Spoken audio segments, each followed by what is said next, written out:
Welcome back to another episode of the Manor House Podcast. I am Tino and I'm joined by Natalie.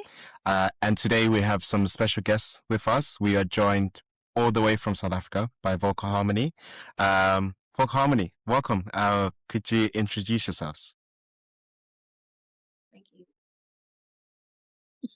Okay, I'll start with me. My name is Mbali.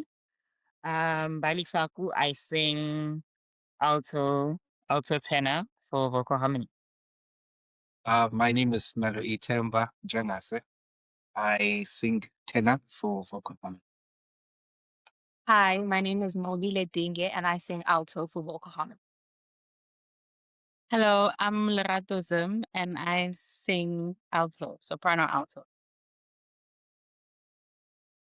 Lovely to And meet we you. have our ghost man. Oh, Ghost Man sings baritone. My name is Lesego Ghost. I like the girls. Thank you guys so much for joining us. From when we started the podcast, this has been on the list.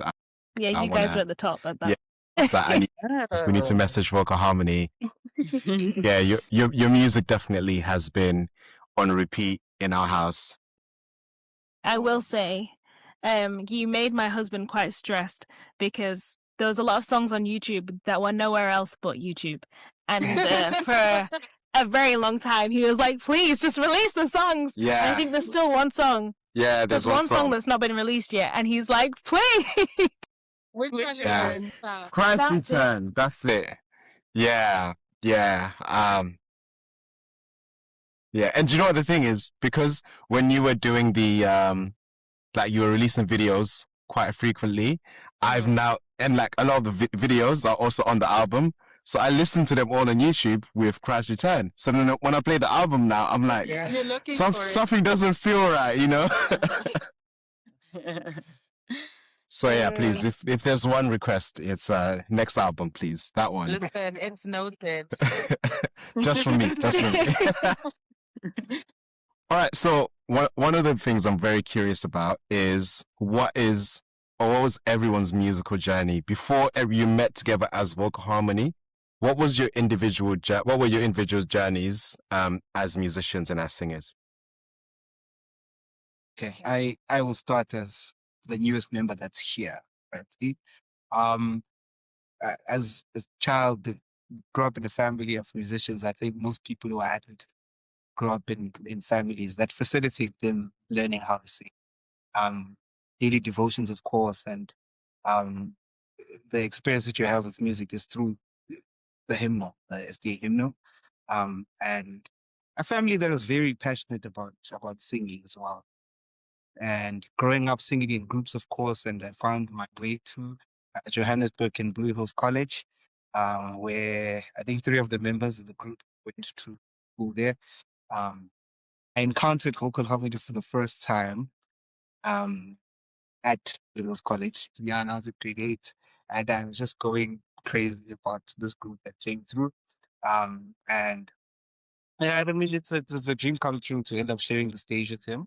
And just singing what's music. Yes. with Oh, singing that's music. so cute. And, had touched me for such a long time before I got to minister to others as well. Because I know what it's like to be on the receiving end of a ministry like that and how it's changed my heart and to have the privilege now to impact others in that way. Yeah, now I've been in the group for I think 3 years, 4. Time flies. Time really does fly. I'm just happy about continuing to minister, continuing to speak to people whose hearts get touched by the message in everything that we do.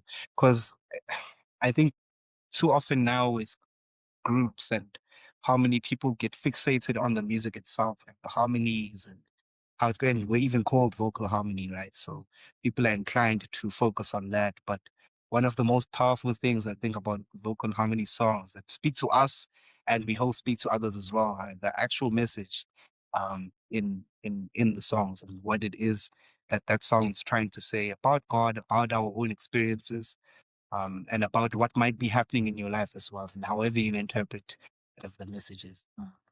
So yeah, that's a brief history of my music journey and then my music journey within Vocal Harmony as well. Amazing. I think You know, mine is quite similar. Oh, sorry.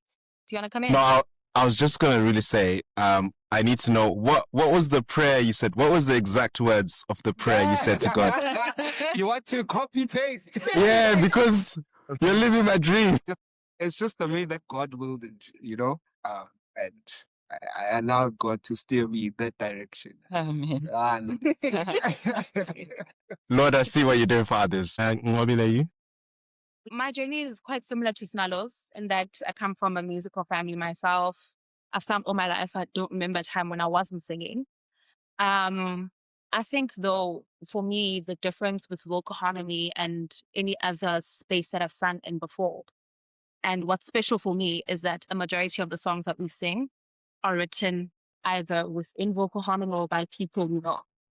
So it's very different to singing a song that you grew up listening to from abroad versus a song not only written maybe in your mother tongue or a language that you resonate with, but a story that you resonate with. And I think that's the difference, the fundamental difference in singing with vocal harmony compared to any other place I've sang in before.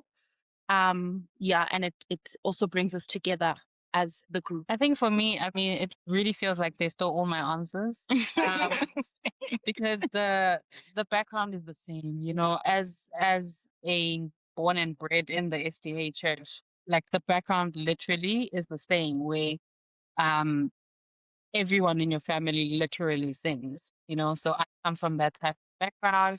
And growing up, I've been in and out of groups, singing with my friends here and there, you know, but I think for me, the only group that kind of solidified in my music journey has been vocal harmony. And I mean, I was an original alto for vocal harmony. So it's been in my life for how many years now? Forever. Like it actually feels like forever that I've been singing.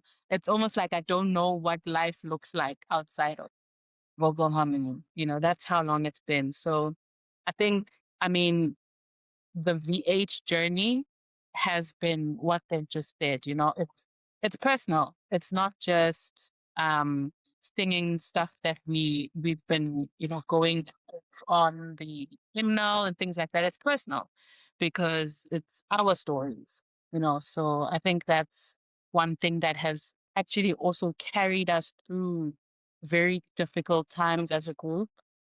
It's the strength that we get from each other. Yeah, mine is also the exact same history. So I started off by singing with my sisters. So we had like a trio. Yeah. And the name of the trio was MTN. Side note, Okay. MTN is a network service provider, right? Okay. But Yeah.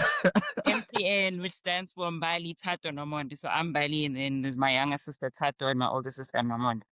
So Nomonde would come with arrangements and teach us songs, and then would sing at church, funerals, weddings.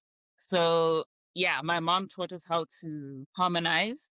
But yeah, I started singing at a very young age.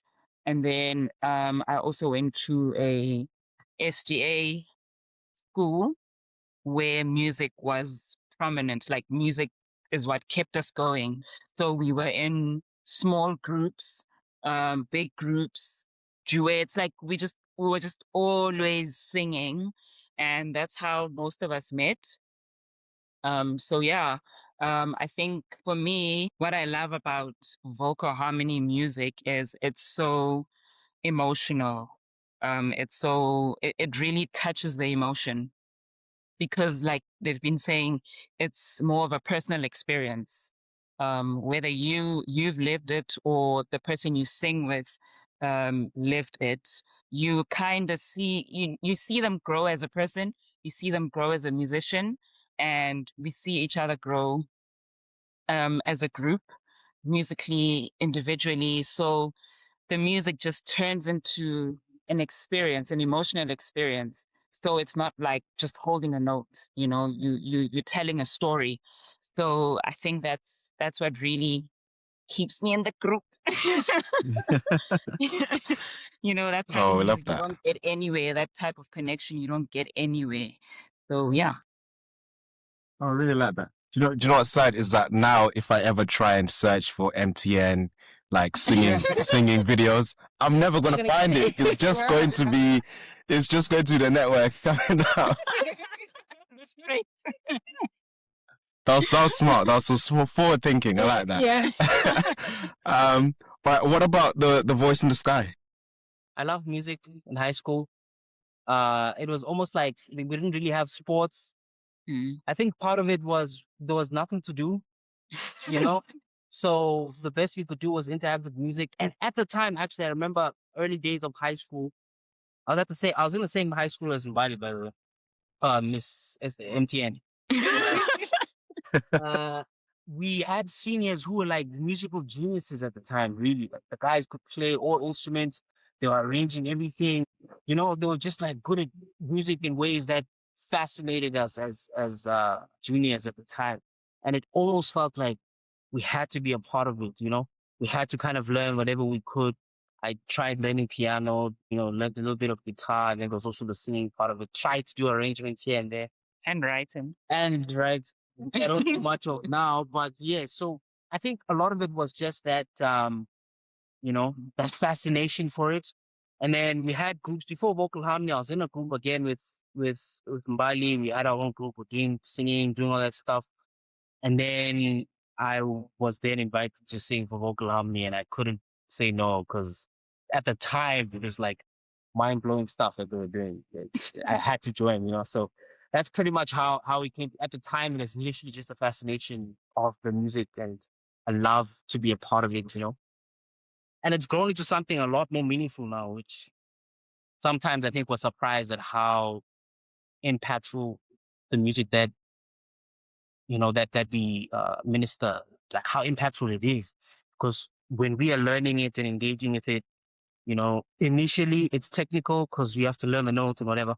And then eventually you really start to be like, oh, it's doing this and this is what it means to me. And, how do I interpret it, etc. And even just learning the interpretations of other people also just gives it more color. So, yeah. I want to say, so the fact that basically all of you came from like musical backgrounds or, growing up in church and singing and your family's like very musical, it's very relatable to a lot of Adventists. Yeah.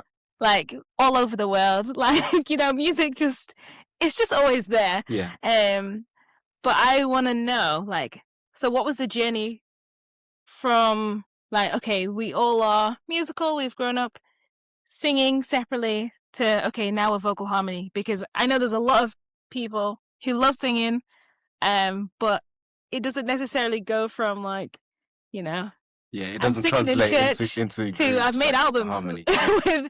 with a group. Like, yeah, how did that happen? So okay, there's 3 other members that are not here. So it's Charmaine, Shoni, and Sishe. But before Charmaine, we had another soprano. So it was her, Sishe, who basically decided that they wanted a group. They wanted to start a group, right?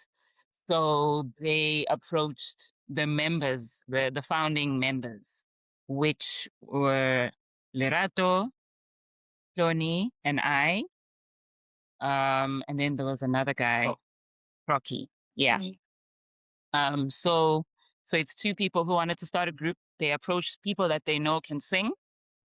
And we came together at St. Avens and SDA school. We had a music day there, I think, or was it before?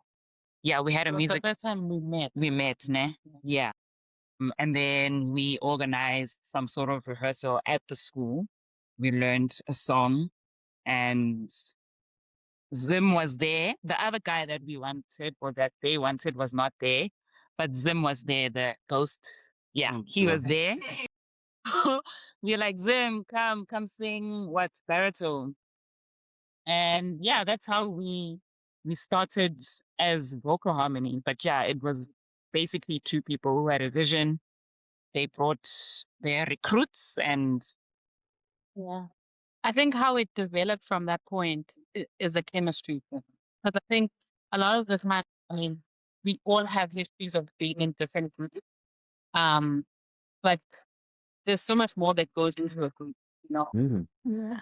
And I guess on the musical side of things, how did you develop that sound? Because I think vocal harmony sounds very distinct and very different to all the kind of other groups that we listen to.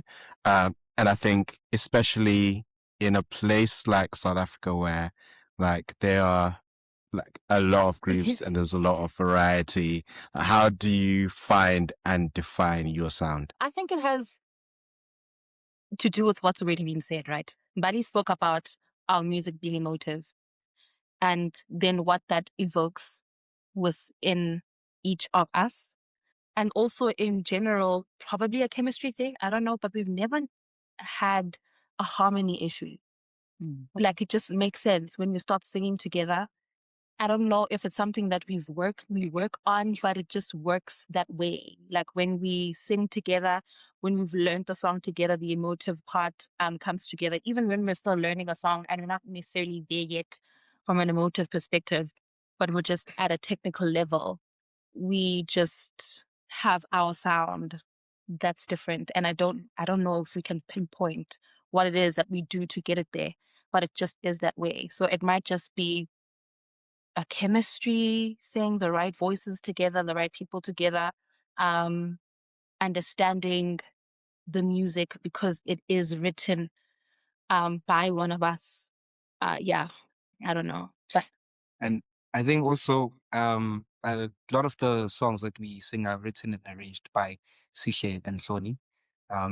And something that they do really well is whenever they write a song or they're arranging the harmonic structure, is they are very particular about doing it for the specific voices that are in it. Right? Something that we are very bad at, and that's singing without a member. We always sound different. Whenever there's one person missing, because whenever someone is sitting down to write or arrange a song, they are thinking about all the individuals in the group and what they want that to come out as. Right. And that's why it's so difficult to translate now our songs like from person to person. We've heard a few covers, some good, but they're all always different, right? Because it's not the voices that it was written for. So I think that has an impact in shaping the sound that you then do here and how the sound evolves as well, right? From 2010 to maybe 2018, it's a different vocal harmony. It's the same, it's largely the same, but it's also very different. And then how we sound now, we've introduced a new soprano. You listen to our album and you listen to maybe our latest YouTube video, you can see the consistency, but it's also different, right? And now it is a challenge for us to make sure that what we're going to do now fits perfectly for the individuals that are there at that time. So that sounds really cool. And I now my cover of some vocal harmony songs, I'm gonna keep that in the vault. I don't think it's gonna fit in the some good category. So the latest album, it came out in 2024, called Victory, which was a long-awaited album, and we're so happy that it came out because Yeah, it was on repeat for a good year, and it still is on repeat. Actually, I can't lie. So, can you talk to us about the idea behind the album? Okay. So it's a story, right? Your journey as a Christian. So the beginning of the album is your puppy love stage, in your Christian journey with God, where you're just like, oh my goodness, I love you, Lord. He's so wonderful. When you just found him, right? And you feel like he's just perfect for you. And he knows your needs. He's just the one, right? And then all of a sudden, you go through your trials and your tribulations, and now you're questioning God, you're questioning who he is in your life. Is he even there? You know, does he exist? Like, should I still hold on to him? Right? And then you realize that he is there. And I see him through my life. I see him as I do the simplest things like walking, talking. I see the birds and I can see that God is alive. I see the wind blowing through the trees and I see that he's alive. And now I'm back with God and him and I are stronger than ever. Basically victory. He's won me back. And also he's overcome the world. So because of that, I'm saved, right? So basically it's a simple journey, Christian journey, how it starts off, how it breaks down, and how you come back to God. So the songs are lined up to tell that story, basically. It does encapsulate like the Christian journey really well. Of like, there's no other name like Jesus when you just found him. And yeah, you go through those times where you question a little bit and you're like, oh, what's going on? And then you kind of start to kind of grow a bit stronger in that relationship. I'm very curious though, what was the order that the songs were written in? So, like, was it written in that journey That's a style, crazy question. or was it like, one was like victory and then sometimes it was wind and then it was like, what was the order? Yo, some songs are really, really old. Yeah. So I think, in true vocal harmony nature, we have songs that we don't even know yet. Right? We just have, I think we were set on what story we want to tell, right? And what songs do we currently have that can fit that story?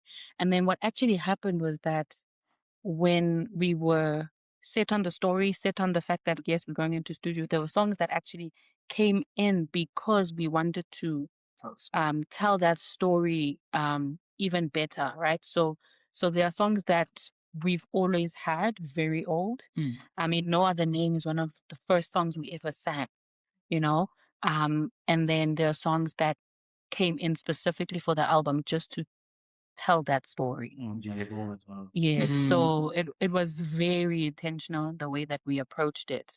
And it was really like, if we went into the detail of every single song, you'll really like start to appreciate some of the thought that went into, what different types of experiences do you want to bring together to tell that overall story. I think now is the perfect time to kind of just get into the songs as you mentioned. So I think we can cover a few songs on the album. My personal favorite is No Other Name. The reason why is because I feel like every listen, I'm like discovering new things. I'm like, oh, this is nice. I'm like, oh, this, yeah. I'm like, the composer. All right, I need to hear The that. composer, yeah. The composer. it's just Top tier. yeah. Honestly, Wow. it's like it's a great song. And like I remember I was walking like after work and I was listening to the song and I stopped. I was like, wait, I've like I've listened to this song so many times, but these 30 seconds are like a new revelation, and you just have to go back and listen to it. The times we've rewound that Oh song. yeah, It's like, no, I'm running back. Yeah. So Miss MTN, can you talk us through writing and composing that song? I just remember being in class, high school. The high school I went to, it was a boarding school. So we had a session called quiet time. So we had a study time, then we had a break, then it's quiet time. So quiet time, you read your Bible, you do your devotion and all of that. Like, we were all required to do that. So during my quiet time, I can't remember the verse I read, but I think there's a verse I read that inspired the lyrics. So I wrote down the lyrics, and then the melody came when I was in class. Fun fact, Zim taught me how to write, right? So he told me, he told me to write. He's like, write do re mi fa sol la ti do. Right. Then pick your notes and a melody will just come up. So I was doing that because the lyrics were stuck in my head, but I couldn't come up with the melody. So I did that and the melody just came. And yeah, it's a very, the song, I felt like the song was childish because of because of when I wrote it, right?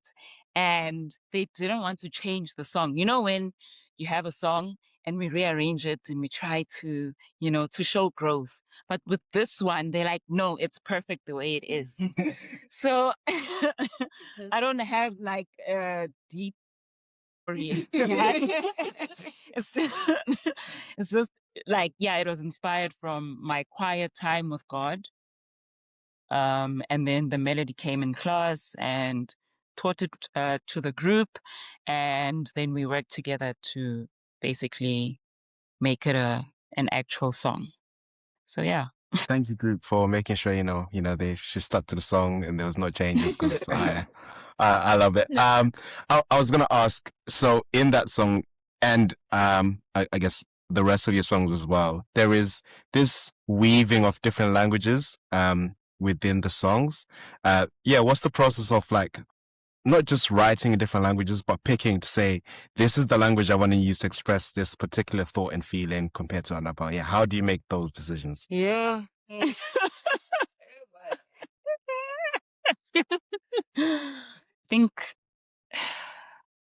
think because most of us Anguni, it's easy to start there since it starts with Uinkosi Amakosi. Yabo.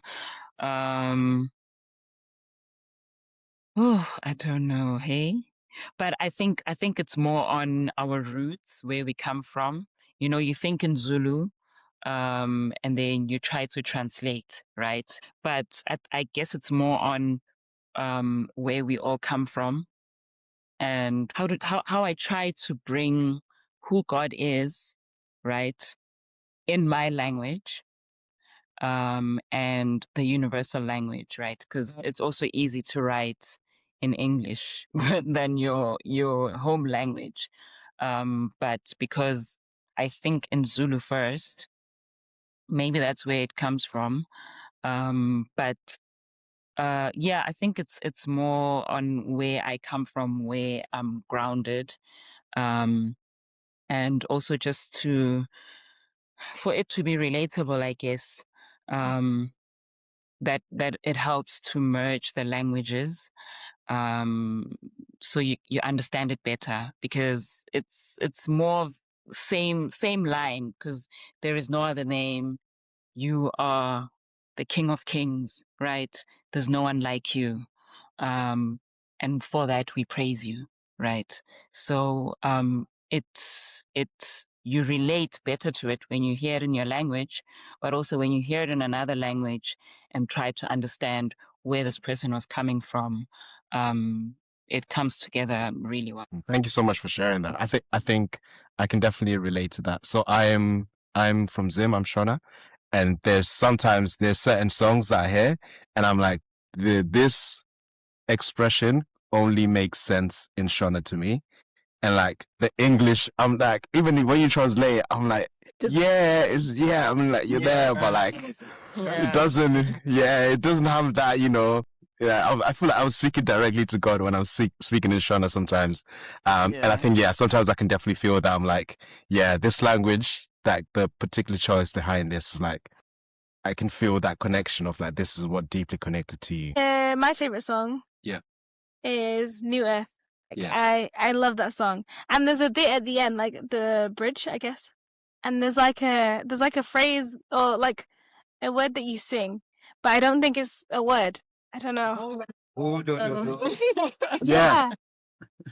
And like I'll be completely honest. I genuinely, like, at the beginning when we were watching a YouTube video, I was like, all this time I thought you were singing like What I Love, but it's not. It's like so I was singing What I Love, and then I was like, wait, that's not what they're saying.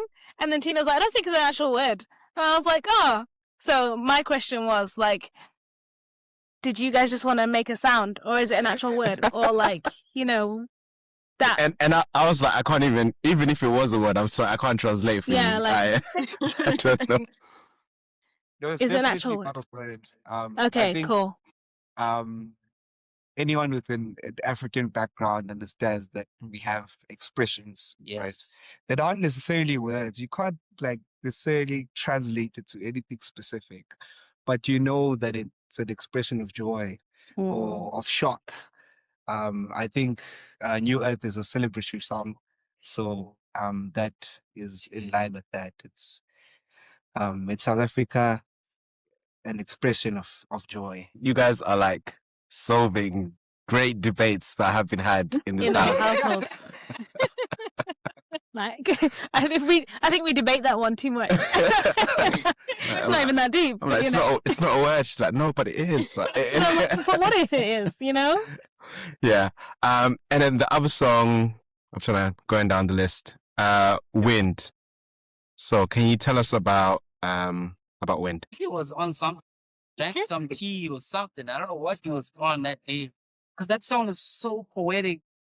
It's so, it's almost like, sometimes musicians, they have to be in a really dark place, have to be in really deep emotion for songs, whether it's dark or very like joyful or whatever it is, but like not a surface level kind of feeling. I can't speak for him. I wish he was here to speak for himself, if I'm being honest. But that song, I mean, I'm at awe of it when I hear it. And I think especially the feature that we got, what's her name? Christy, man, she gave it color that I don't think we ever knew was like, because we had other people also sing the lead. Originally, actually, the original soprano that we had used to sing that lead. And then when she left, because she was first soprano, and then we didn't sing it, didn't have anyone capable enough. We tried to get another lady to sing it. She was good as well, to be fair. But then when we got Christy, it was like, whoa, like this is exactly what it needs to be. Like she expressed it so beautifully. We dropped it on the album. We haven't sung it since. Yeah. It's we don't want to mess it up. Number one, we don't be singing it and people are like, what is this? What are you guys doing? We know what it sounds like, what it's supposed to sound like, So we just like, oh, should we get Christy to come? Our soprano now, I think she can do it, if I'm being honest. But, she's still debating internally about it. But yeah, I mean, that song, I love it as well. It's amazing. And even that little piece, that interlude that we did, because that was also like, we're inspired by Disney and what's Lion King, and there's a lot of just these elements, because wind also is an element, right? I don't know if you hear in the song, there's like elements of wind and like leaves, like the sounds that leaves make, all the stuff. I'm trying to bring all that in there, try to make it more production than just the song and voices, trying to give it a lot more color to really bring out, what it is that yeah. So yeah, I mean, No, I think you captured it quite well. But I guess it goes into what my question was going to be, because I think you mentioned that Sikle and Hloni write a lot of the songs and then they bring them to you a lot. What's that process of like? What's the reaction when you're like, oh, they've brought a new song? What's that internal vocal harmony process of taking in a new song and either giving it the green light, or I mean, like, do you send them back with notes to say, go change this bit? Like, No, we really send them back with notes. But what we have done with one of the newest songs is to adjust some of the lyrics so that it lands better from a musical perspective, as opposed to just speaking the words or the lyrics.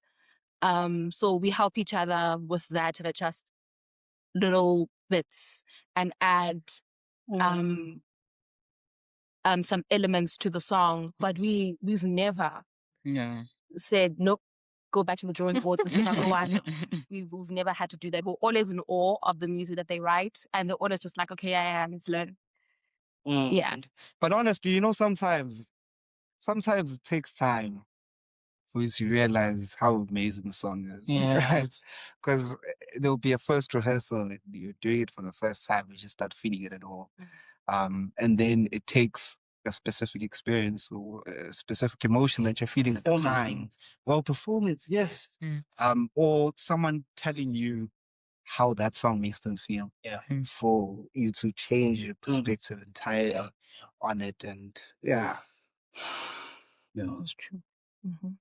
I had a song that I used to sing soprano in, and that song used to stress me to the point where I didn't actually enjoy and feel the song because I'm worried about my nose.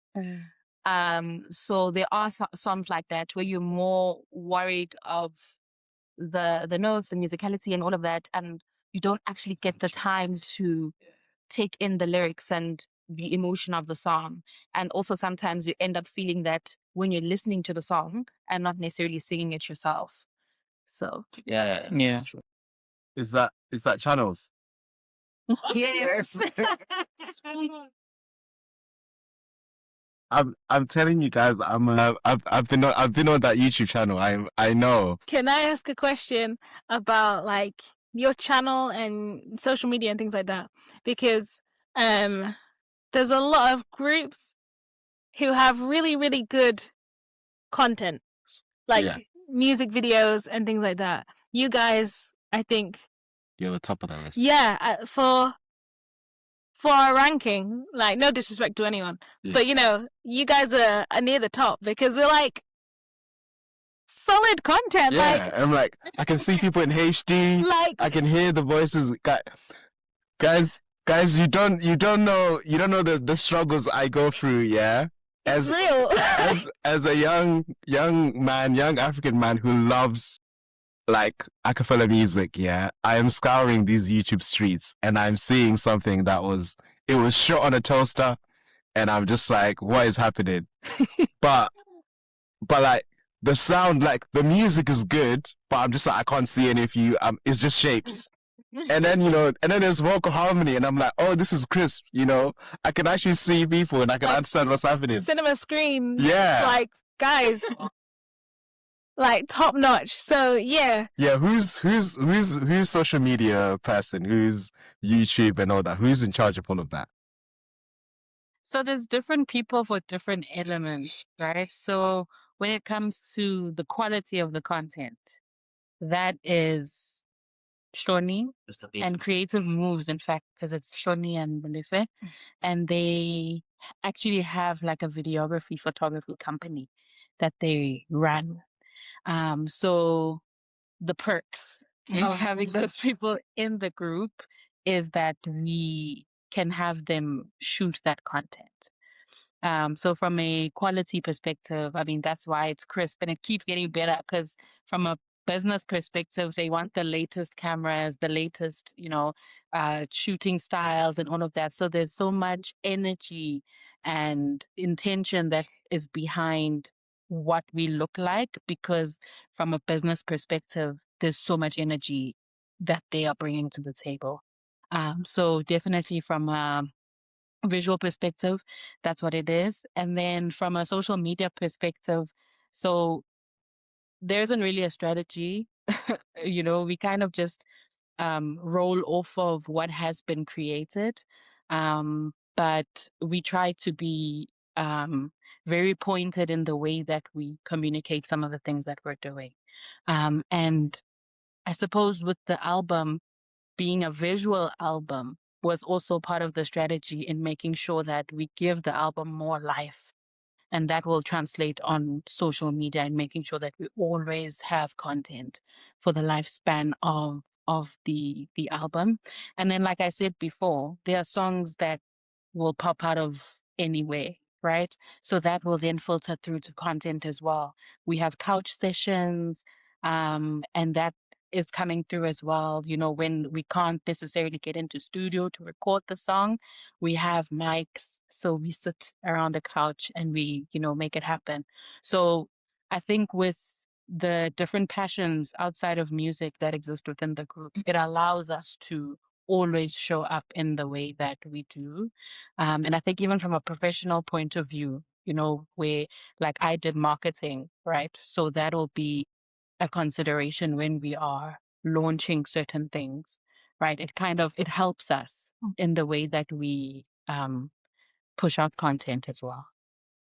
I think if I can add, if we're being honest, we're very particular also and finicky. Like we wouldn't be if we took pictures, for instance, or even had a video shoot and the quality wasn't there, even though the concept is right and maybe the wardrobe is right. It's not dropping. It's not dropping. If the music also we're not gonna record in our I don't know, I'm saying something, but like we'll go to a studio, okay? We'll make sure that we go to a studio and do it properly. We won't like backdoor or shortcut just for the sake of dropping. We'd rather like kill ourselves money wise and make sacrifices, and you know what I'm saying? Like so that the quality that we drop, because once you drop music, it's forever. It's gone. You know what I'm saying? If you put something on the internet, like, oh, you can remove it, but like someone saw it. So it's so sometimes it's a positive. I mean, it is a positive, but then there are times where it offers value to certain things. Going live, for instance, was a struggle for us. I mean, we're trying to do it now with rehearsals. But the thing about it was we're always asking ourselves, no, but what are we going to do? No, but are we going to sing this? No, but what's the set for the live? It's like, guys, just go live. The point of going live is to not be rehearsed. You know what I mean? It's to not be perfect. It's to just be yourself, to show your character. A lot of people actually, I think not so much now. Earlier in our days, they thought we're uptight, fuck up. I don't know, like mean people because of the way that we portray ourselves on the internet and maybe while we're on stage, because we want to do it right. Want it to be, you know what I'm saying? But actually, we're just goofballs. Like, we mess around, laugh all the time. When we rehearse, an hour of the rehearsal, it's not an hour and a half, is us just chatting. And then we're like, oh, guys, sorry, we're supposed to rehearse. And then we do quick rehearsals. It's like, oh, and then one is just like, we cheated that. We should have done that. But yeah, I don't know. That's just to give more context to some of the even the way that we present ourselves online. It's just the way that I think we are as individuals as well. Yeah. I think that also gives, I guess, some inspiration to people out there who have their own groups and stuff like that, and they're starting to think about, releasing music in terms of just taking a bit of time, thinking about the quality and the way in which they're presenting themselves. And I think, you guys are definitely a big inspiration for people out there. So thank you for sharing that. Definitely. Yeah. All right. There's two more songs that we have to ask about. One of them is Praying for You. And I think that was the first time we saw the new member. And they were like, ooh, this is nice. I was like, ooh. I was like, it's like new character unlocked. So I was like, okay. So can you talk to us about that song and like singing it and what that was like as your introduction to the rest of the world? Yeah. I wasn't the first person that said song. Similar to Wade. I guess they're waiting for the right person. The right person arrived. Praying for You, actually, when I sang it in studio, recording it for the album, it wasn't the first time I sang it. Right? So long before I was in the group. The day that Philly was writing the song was there, actually. I was still in university at University of Pretoria. And he's just like, bro, I want you to sing this. And I guess he was still coming up with the concept. And I guess it was full circle when then he asked again, and it was time to record the album, if I could sing it. And I was nervous in that studio because, it's a very emotional song, right? And you can tell that it came from a very deep place. And the last thing that you want to do as a person that performs something, especially with the person that wrote that song in studio, recording you, right, is not to convey it in the way that he intends. So I was very particular about asking him for direction in where he wants me to go, because I think it really matters what the writer is trying to communicate and not just what you as a performer interpret it as, right? And yeah, it was nerve-wracking, but it ended up happening. When the engineering happened, as I think other people experienced in this room, that attitude of being very particular, wanting to be perfect, makes you want to have so much input, or you want to re-record certain aspects, or you want certain aspects removed. But sometimes it is important to just allow the raw emotion of a moment to come out, right? Even through the sounds of a speaker.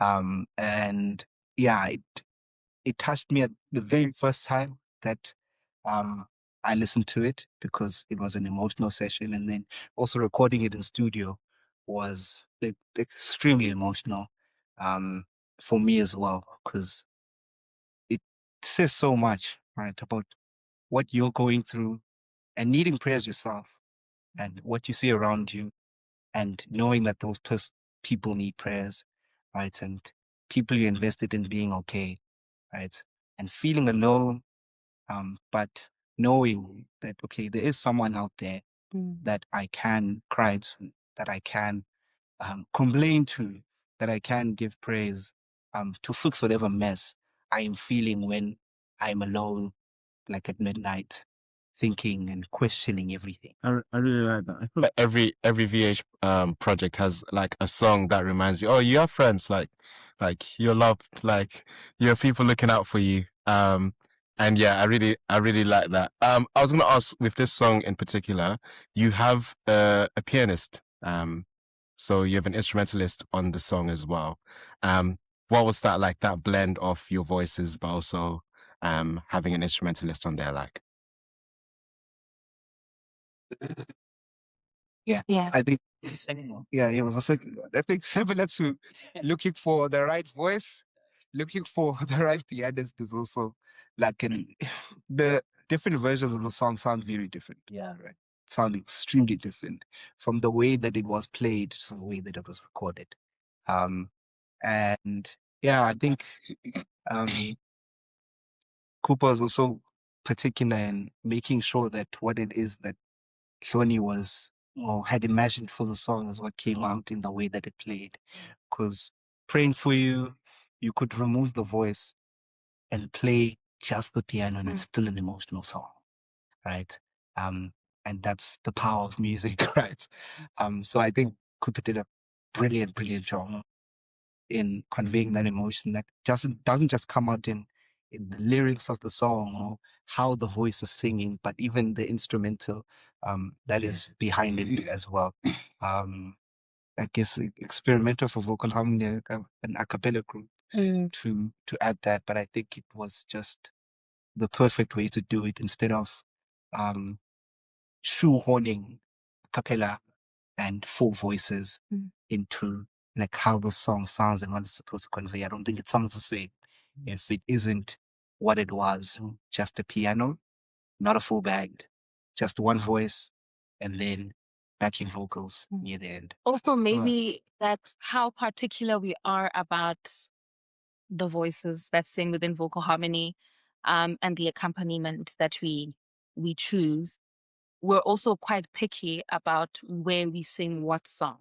So, for an example, this particular song, "Praying for You," is not a song that we would sing at any venue, at any kind of church event. We require specific things so that the song is conveyed as it was written and as it was sound. So if we know that we're not going to have a greater sound at the venue, we're not going to choose to sing "Praying for You." We'll probably sing something that's purely a cappella with no accompaniment, so that the message goes across as intended. I like that. It's being very intentional in picking your moments. Yeah, that's really, really cool. I'm hearing some names that I'm like, I've heard that name before. So Cooper Keys, I've heard that name Yes. before. Yes. You mentioned Molefe. Yes. Does he sing bass for Okay, all right. Okay, all right. You're locked in. All right. It really is. All right. Listen, if there's one thing I do, I look at them credits. I'm like, who was this? Who's involved here? And then the last song, which is Victory, which kind of, I'm guessing, ties this all together. Can you tell us about that song? So I mean exactly that.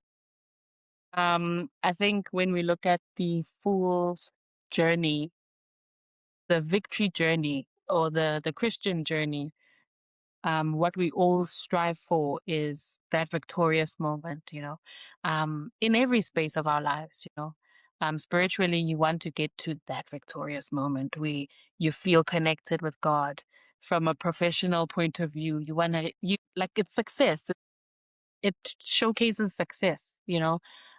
So I think in our Christian journey, ultimately we want success.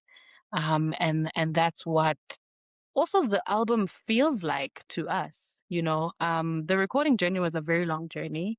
And we actually recorded the album twice, you know.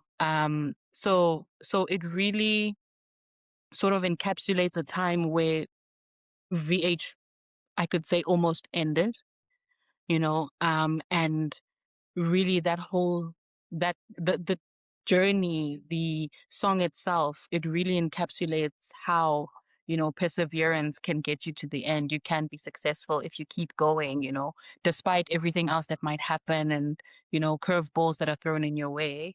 You know, it's important to be clear on where you're going and keep going, you know. So I think it's a poetic ending to the project and what it represents, both for us and hopefully what other people are striving towards, you know, in their Christian journey as well.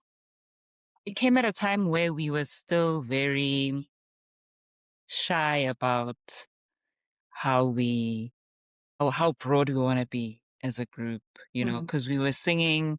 Okay, we're very choral. We liked Disney here and there. Well, yeah, we were Disney based. Let me just say that. Mm. But we were very choral, very simple. And then Shoni just came with Victory, and it was like, oh, okay, like it was like, Mhm. okay, this is different. So it was like a different side to VH, or a new character unfolding, you know. But like what she's saying, just basically saying victory belongs to Jesus, and um, we all want to get to a point in our Christian journey where we are victorious. Well, we know we're victorious, but, you know, you just want to get to that point in your life where you're like, yeah, I've won, you know. And yeah, I think also bringing that different element to the group also speaks to that, and it speaks to how poetic our journey has been. So yeah. I think every Christian like knows that you need to persevere, right? Because I mean, and we all have an Adventist background. The Advent message is a message of hope. For the second coming of Jesus Christ, and it's important that we continue to march onwards, because we know that in the end we will be victorious. It may not look like it now, but there will be victory, right? And it is worth celebrating that victory now because of how inevitable it is, right? There's nothing that can happen in your life or in this world that can derail the inevitability of Jesus' second coming. So I think that is also an aspect of victory. We are the soldiers of Christ, and we will continue to march towards this victory that we know is certain. I mean, the song doesn't end as well. If you listen to it, it fades because you could just keep going. Just 'cause, you know. So I think it adds to that meaning as well to say, man, ultimately through everything, yeah, it was fine, and then it dipped, and you struggled, and you didn't understand, and your relationship with God, you know, dip or whatever. But now we're back up. We're back up stronger. Similar to the story of Job. You know, everything kind of doubles. Yeah, man. That's one of my favorites as well. I love it. That's amazing. Thank you so much for taking us through the journey of that album. And I think for me especially, I'm definitely going to be going back, and we'll have a very different perspective as I listen through it Yeah, again. that's really cool. Yeah, it's going to be new discovery again. So thank you. All right. So this is our last question. It's my favorite question. Mhm. Natalie, go on. Yeah, so we ask this to every guest that we have on our podcast. So who do you recommend that we speak to next, and which song of theirs would you want to hear about? Okay, for me personally, a song that I like recently, there's an artist called Sims Kuda. And there is a song on his EP Discovery called Rain on Me that I absolutely love, that I would recommend that people listen to. Yeah, and it would be great if you can have a conversation with him as well. Since you've recommended him, I think we're also going to ask you to just be like, hey, Sims, there's some people who want to talk to you.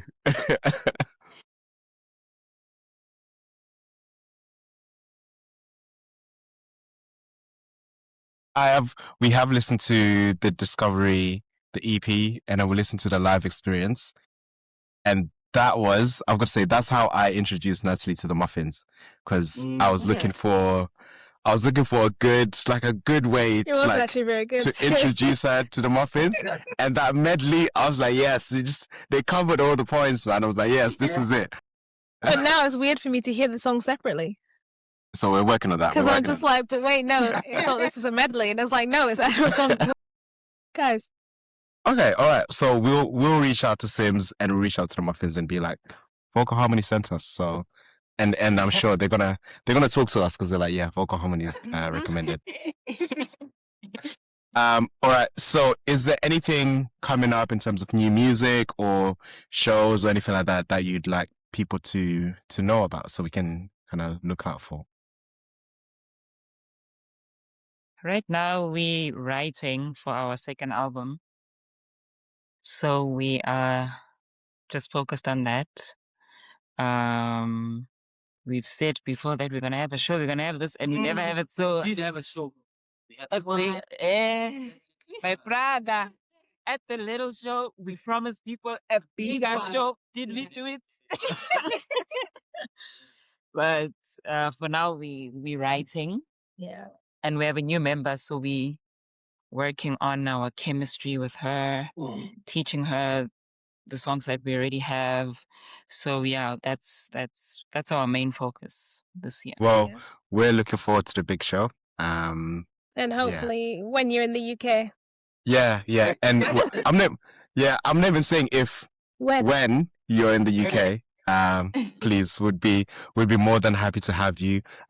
We have a studio here where we're recording this podcast. We bought studios for free for any Christian artists to record their music. So when Vocal Harmony is in the UK, please stop by and maybe you can have one of your new songs on a second album here. If it's up to standard, of course. Of course, it has to be at Zim standard, But Vocal Harmony, thank you so much for joining us and for spending this time with us and telling us about your album Victory.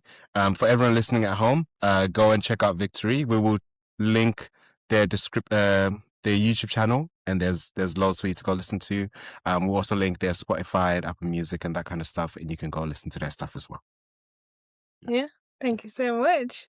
Thank you. Thanks for having us. Thank you for Bye. Bye.